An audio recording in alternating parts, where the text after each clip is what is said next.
मी आपले आभार मानतो.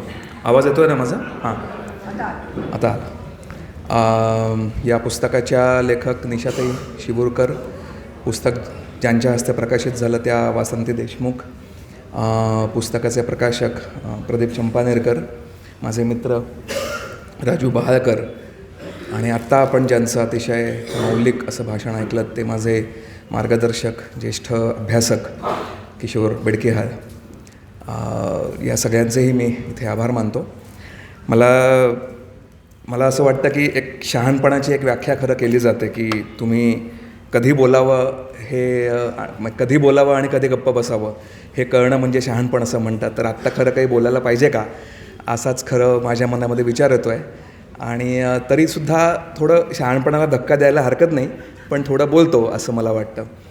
पहिल्या प्रथम मला हे तुमच्या सगळ्यांशी शेअर केल्याशिवाय मला चैन पडणार नाही. तो मुद्दा असा की मला अतिशय संकोच वाटतो आहे खरं आज, कारण आज ज्यांच्याबरोबर मी इथे बसलो हे सगळेजण मला खूप सिनियर आहेत. त्यांचा गांधी विचार असेल, सामाजिक चळवळी असतील, या सगळ्याच क्षेत्रातला अनुभव माझ्यापेक्षा खूप मोठा आहे. तरीसुद्धा मला ही संधी दिली त्याबद्दल मी एकीकडे संयोजकांचा आभारी आहे, पण दुसरीकडे मला हा संकोच काही लपवता येत नाही आहे आणि तो तुम्हाला सांगितल्याशिवाय मला पुढेही जाता येणार नाही. मला किशोर सरांबद्दल विशेषतः फक्त दोन ओळीत मी पुन्हा एकदा शेअर करतो, कारण ते मला महत्त्वाचं वाटतं. मला ते असं आतूनच मला ते वाटतं आहे की ते मी शेअर केलं पाहिजे. मी स्वतः जेव्हा हिंदुत्ववाद आणि उदारमतवाद, डावा आणि उजवा विचार ब्रॉडली आपण ज्याला म्हणतो, याचा जेव्हा थोडा अभ्यास सुरू केला त्यावेळेला माझ्या हातात पडलेल्या पुस्तकांपैकी पहिली पुस्तके ही किशोर सरांची होती. आणि त्यांनी या बाबतीमध्ये ते असतील, वसंत पैशीकर असतील, इतरही अनेक मान्यवर लेखक अभ्यासक जे आपल्याकडे होऊन गेले, त्यांच्या पुस्तकांनी मला पुष्कळ खाद्य पुरवलेलं आहे. त्यांनी मला पुष्कळ इन्साईट्स दिलेले आहेत. मी स्वतः गेली काही वर्षे हा प्रयत्न करतो आहे. गांधी विचार जो म्हणजे आपण म्हणू की जो हिंदुत्ववादाच्या विरोधातला विचार आहे आणि धर्मनिरपेक्षतेचा विचार ब्रॉडली, तर ह्या दोन विचार प्रवाह भारतातले फार मोठे विचार प्रवाह आहेत. त्यांच्यातला संघर्ष हा गेली अनेक वर्ष सुरू आहे, स्वातंत्र्याच्या आधीपासून सुरू आहे, आत्ताही सुरू आहे. तर याचा थोडा अभ्यास करायचा प्रयत्न मी करतो आहे. आणि या माझ्या प्रयत्नांमध्ये मला हे आवर्जून सांगावं असं वाटतं की अशा लेखकांची पुस्तकं आणि त्यांच्या इन्साईट्स या खूप मोलाच्या असतात. कार्यक्रमामध्ये सुरुवातीपासून आपण बघितलं की निशाताईंनी त्यांचं मनोगत मांडलं, प्रदीप चंपानेरकरांनी त्यांचं मनोगत मांडलं, मालती देशमुखांनी काही मुद्दे मांडले. त्याच्यातले गांधी मरत नाही हा त्यांचा जो एक अधोरेखित करावा असा मुद्दा मला वाटतं आहे आणि तो आपण कायम लक्षात ठेवावा अशी माझी विनंती आहे.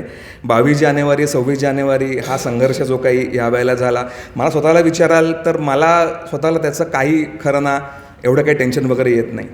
याचं एक कारण मला असं वाटतं की या गोष्टी ते गंभीर नाही आहे असं मी अजिबात म्हणत नाही आहे, ते गंभीरच आहे.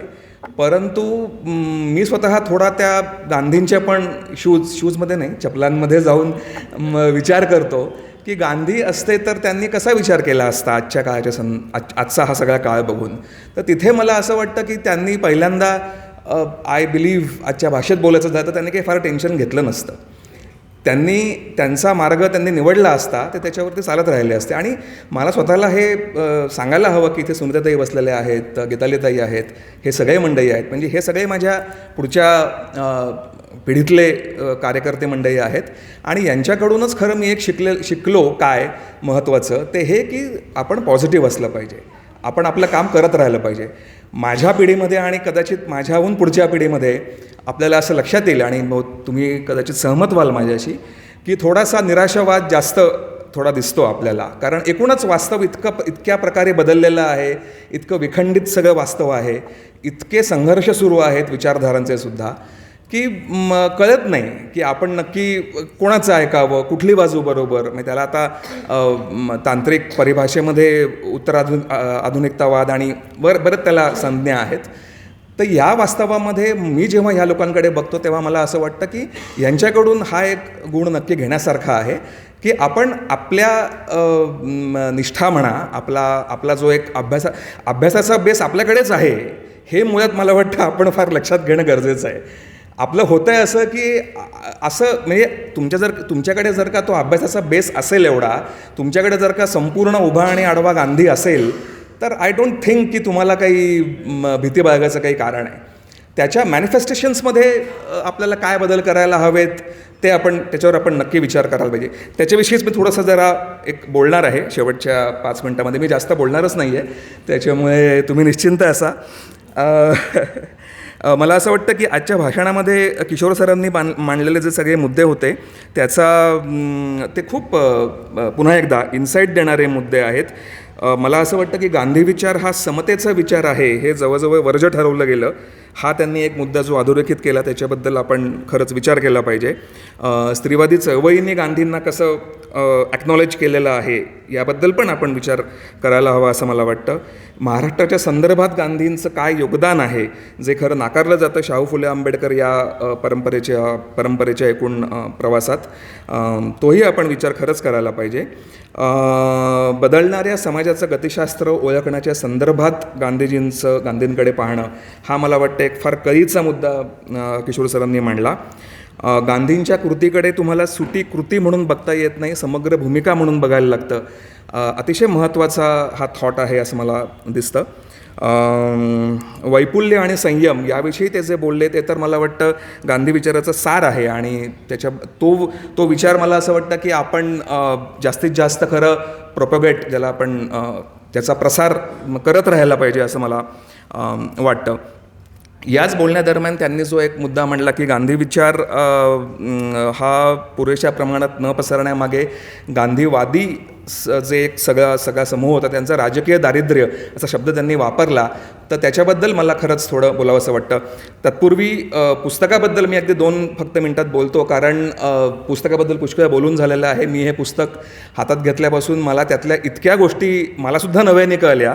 म्हणजे अगदी विशेषतः मासिक पाळीबाबत जे गांधींचं म्हणणं होतं ते वाचल्यानंतर तर मला फारच आश्चर्य वाटलं, कारण हे मला माहितीही नव्हतं. अनेक त्यांच्या गोष्टी अशा आहेत की ज्या वाचल्यानंतर आपल्याला असं लक्षात येतं या पुस्तकातल्या की गांधींवरती जो एक शिक्का मारला गेलेला आहे, कर्मठ असणं एका अर्थी किंवा पारंपरिक असणं, तो सगळा जो एक मोल्ड आहे तो सगळा मोडून पडतो हे पुस्तक वाचलं की. एक महत्त्वाची गोष्ट याच्यामधली पुस्तकातली अशी आहे की त्यांनी ते संदर्भ संपृक्त आहे. त्यांनी अनेक टिपा दिलेल्या आहेत, संदर्भ दिलेले आहेत पुस्तकांचे, लेखांचे वगैरे. त्याच्यामुळे एक सामग्री आपल्या हातात मला वाटतं खूप चांगली मिळालेली आहे आणि त्याचा आपण वापर करावा. मला गांधींच्या बाबतीत विचार करताना नेहमी असं वाटतं की गांधींचं जे एकूण लेखन आहे ते मला वाटतं 55,000 पृष्ठांचं त्यांचं एकूण लेखन आहे. आता 55,000 पृष्ठ कोण वाचणार हा एक फार मोठा प्रश्न आहे.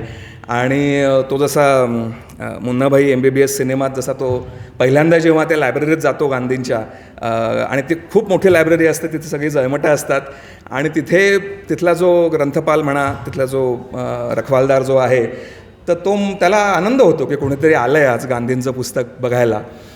तर तो सगळ्या पुस्तकांकडनं जातो आणि तो अर्थात त्याची काही पार्श्वभूमी नाही आहे या सगळ्याच याची, तर तो शेवटी एक एवढंसं पुस्तक हातात घेऊन बसतो आणि तो वाचायला लागतो.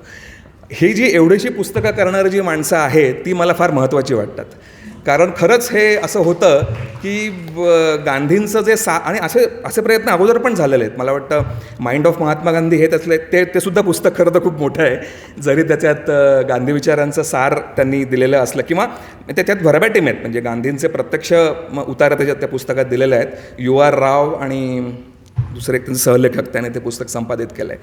तर सांगायचा मुद्दा की अशी पुस्तकं करणारी माणसं आपल्याला आज खरंच हवी आहेत. आणि मला आनंद होतो की हे पुस्तक आलं आजच्या संदर्भात. तर हा स्त्री पुरुष समता हा विषय मगाशी उल्लेख झाला की खरं तर आता या विषयावरती बोलायला नाही पाहिजे अशी वेळ यायला हवी होती, पण तशी वेळ नाही आलेली अजून. त्याच्यामुळे या विशिष्ट विषयाबद्दलचं पुस्तक आलं याचा मला खूप आनंद होतो आहे आणि त्याबद्दल मी निशाताईंचे खरंच आभार मानतो की त्यांनी हे फार मोठं काम केलेलं आहे. मी जे म्हणत होतो राजकीय दारिद्र्याबद्दल ते मी थोडक्यात फक्त मांडून थांबतो.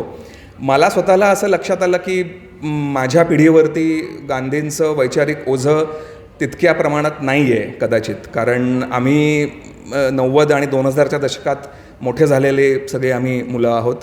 आणि वैचारिक ओझं नसलं तरी गांधींचा वैचारिक वारसा नक्की आहे. म्हणजे ते स्पष्ट करणं मला आवश्यक वाटतं की तो वारसा नक्की आहे. मला वाईट ह्याचं वाटतं की मी जेव्हा आजूबाजूच्या मित्रमंडळींकडे बघतो तर त्यांच्यावरती ओझं नाही, त्यांच्याकडे वारसा पण नाही आहे. हा फार गंभीर मुद्दा मला वाटतो, अतिशय गंभीर मुद्दा आहे हा. आणि कदाचित आपल्यापैकी अनेकांचं हे बोलणं होतच असतं अनौपचारिकरित्या की सध्याच्या काळामध्ये गांधींबद्दल काही बोलायचं झालं तर एक प्रकारचं दडपण झाल्यासारखं होतं की कसं काय तो मुद्दा, कारण गांधींना मुळात निकालातच काढलं जातं. काही विषय निघाला की जसं मगाशी सर म्हणाले की ते काय म्हणजे अव्यवहार्य आहे असं म्हटलं की त्याच्यावरती फुलीच मारली जाते. अशा वेळेला मला असं लक्षात आलं की आपल्याला गांधी थोडासा रिलोड करून मांडायला पाहिजे. आणि ते रिलोडेड करण्याच्या प्रयत्नामध्येच मी कदाचित तुमच्यापैकी काही जणांनी वाचलं असेल, मी फेसबुकवरती एक मालिका सुरू केली होती लिहायला, गांधी आणि मी. तर आज विशीत असलेला एक मुलगा, विशी-तेशीच्या घरातला, तो गांधींशी बोलतो आहे आणि तो सगळ्या विषयांवरती बोलतो आहे. मग त्या विषयात मोबाईल आहे, इंटरनेट आहे, नेटफ्लिक्स आहे, आजचं एकूण सामाजिक राजकीय पर्यावरण आहे, सगळ्या गोष्टी आहेत. आणि त्याच्यावरती गांधींच्या इन्साईट्स त्याला मिळत आहेत, असं त्याचं स्वरूप आहे. तर मला असं वाटतं की हे एका अर्थी मी असं म्हणतो की हे माझं पॉलिटिक्स आहे गांधींच्या बाबतीतलं. गांधींच्या बाबतीतलं म्हणण्यापेक्षा मी असं म्हणून गांधी विचार पोचण्याच्या बाबतीतलं. कारण मला हे आवश्यक वाटतं.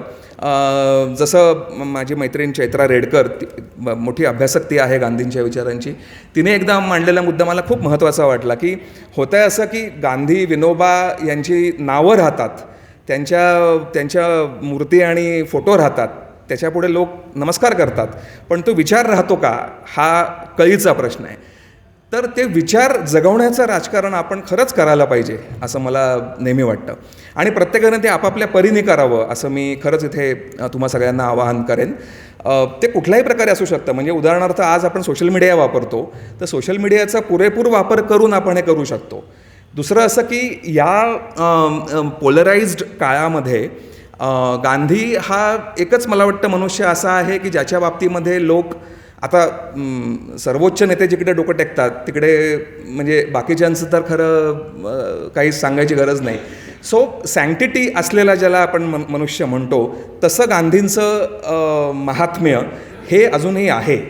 आणि त्याला समजा आपण आपल्या आजच्या परिभाषेमध्ये काही एक नवीन स्वरूपात, नवीन रूपात त्याला आपण समजा मोल्ड करू शकलो तर मला वाटतं ते खूप महत्त्वाचं आहे. परवा सुनीताताई मला सांगत होत्या टी-शर्ट्स त्यांनी गांधींचे हे काढलेले आहेत. खूप चांगला मला तो उपक्रम वाटतो. टी-शर्ट्स काढणं असेल किंवा मी जसं मगाशी म्हटलं सोशल मीडियावर तुम्ही स्टोरीज असतात, तुमचं व्हॉट्सॲप स्टेटस असतं, या सगळ्या गोष्टींचा आपण उपयोग करून घेतला पाहिजे. आणि त्याच्यातसुद्धा असं आहे की पुन्हा एकदा राजकारण या अंगानेच मी म्हणेन की ते प्रीचिंग न वाटता त्याचं आपल्या आयुष्यामध्ये रिलेव्हन्स काय आहे हे आपण समजा सांगत गेलो छोट्या छोट्या किस्स्यांमधून तर ते लोकांपर्यंत अधिक पोचायला मदत होईल. गांधींविषयी समग्र वाचन करायला हवं हा तर मुद्दा झालाच, पण आज आपल्याला हे मान्य व्हायला हरकत नसावी की एकूणच रेटा एवढा आहे माध्यमांचा की त्याच्यापुढे खरंच दीर्घ वाचन करणं आणि मग आपलं मत बनवणं म्हणजे हे होईल का नाही मला माहीत नाही. हे झालं तर चांगली गोष्ट आहे, परंतु आजकाल मत हे फक्त तुम्हाला माहिती आहे व्हॉट्सॲपवरूनच बनवलं जातं. तर ज्या व्हॉट्सॲपनी अशी बाजू पुढे रेटली मग ती आपण का नाही रेटू शकत आपली बाजू, हा मुद्दा मला एक फार अधोरेखित करावासा वाटतो. या पुस्तकात मला वाटतं माझा मुख्य मुद्दा मांडून झाला आहे. मी एक छोटा मला एक समोर दिसलं तो एक मुद्दा फक्त मांडतो आणि थांबतो. आजच्या संदर्भामध्ये गांधी मांडताना आपल्याला काय करता येऊ शकेल, मगाशी सरांनी जो आंतरवर्णीय विवाहाचा उल्लेख तो जो आपल्याला प्रसंग सांगितला तसाच एक फिरोज गांधी आणि इंदिरा गांधी यांच्या विवाहाचा संदर्भ पुस्तकामध्ये आहे. आणि त्या पुस्तकामध्ये त्या संदर्भात जो पत्रव्यवहार झाला त्याच्यामध्ये अनेकांनी विरोध नोंदवला होता या विवाहाला. तर त्याच्यात गांधींचं एक उत्तर माझ्या लक्षात राहिलं म्हणून मी ते नोंदवलं की फिरोज गांधी इंदिरा गांधी विवाहासंदर्भातील एकही पत्र फिरोज गांधी यांच्या माणूस म्हणून विरोधातील नाही.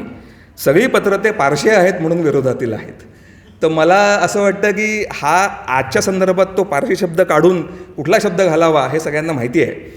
तर हा प्रयत्न आपण खरंच करायला पाहिजे की, आणि हे मी करतो आहे, म्हणजे मला हे तुमच्याशी शेअर करायला आवडेल की मी जाणीवपूर्वक या मुद्द्यावरती बोलतो की म्हणजे मुस्लिम वस्तीतून जाताना मला काय बाबा भीती वाटते. मग समजा तिथे मुस्लिम वस्ती नसती तर एखादी हिंदू वस्ती असती तर तुला तशी वाटली नसती का, तर त्याला मग लोक कधी निरुत्तर होतात. तर प्रॉब्लेम हा आहे की मुस्लिमांबद्दलचं त्यांचं जे एकूण परसेप्शन आहे ते एक ठरवून गेलेलं आहे, आणि ते कसं ब्रेक करायचं, ते कसं त्याला कसं ॲड्रेस करायचं, हा जर का आपल्याला विचार करायचा असेल तर जसं हे उत्तर दिलं गांधींनी तशी उत्तरं किंवा तसं काउंटर क्वेश्चनिंग मला वाटतं आपण करायला पाहिजे. आणि त्याच्यातून आय बिलीव्ह की आपलं एक राजकारण उभं राहील. म्हणजे समाजकारण हे शेवटी राजकारणच असतं एका अर्थी, कारण आपण कुठल्या तरी एका विचाराने प्रेरित होऊन आपलं काम पुढे नेत असतो. त्याच्यामुळे हे राजकारण आपण जरूर करावं. आणि गांधी इज होप हे मला वाटतं आपण कायम लक्षात ठेवावं.